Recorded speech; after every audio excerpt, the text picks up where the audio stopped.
ألبرت أينشتاين اتربى في عيلة من الطبقة المتوسطة. لما اتولد عيلته كانت خايفة إن في حاجة غلط فيه، لأنه كان عنده دماغ كبيرة وغريبة الشكل. لكن لحسن الحظ خلال الأسابيع الأولى شكل دماغه رجع طبيعي. بس قلقهم ما وقفش عند كده. لما كان صغير جدا أهله افتكروا إنه ممكن يكون متأخر عقليا، لأنه كان بياخد وقت طويل جدا عشان يتعلم يتكلم، وما اتكلمش غير لما وصل ال4 سنين. في الوقت ده كان كتير بيكون جمل كاملة في دماغه، لكنه ما كانش بيقولها. كان بيتمرن على الجمل جوه دماغه أو يهمس بيها بهدوء لحد ما يظبطها وبعدين يقولها بصوت عالي. كتير من الناس كانوا فاكرين إن أينشتاين عمره ما هيحقق حاجة.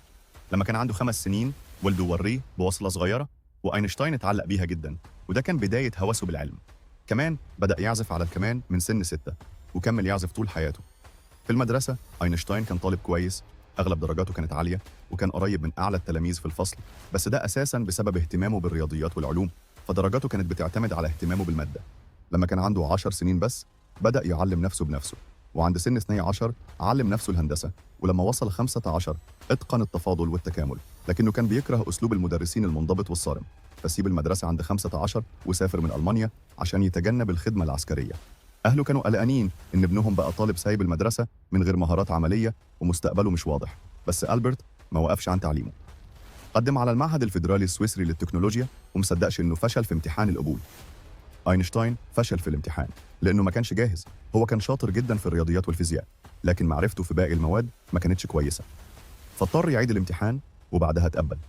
هناك قابل زوجته المستقبلية ميليفا مارك، اللي كانت البنت الوحيدة بين 6 طلاب في القسم ده. بعد ما اتخرج ما قدرش يلاقي وظيفة أكاديمية تقريبا لمدة 10 سنين.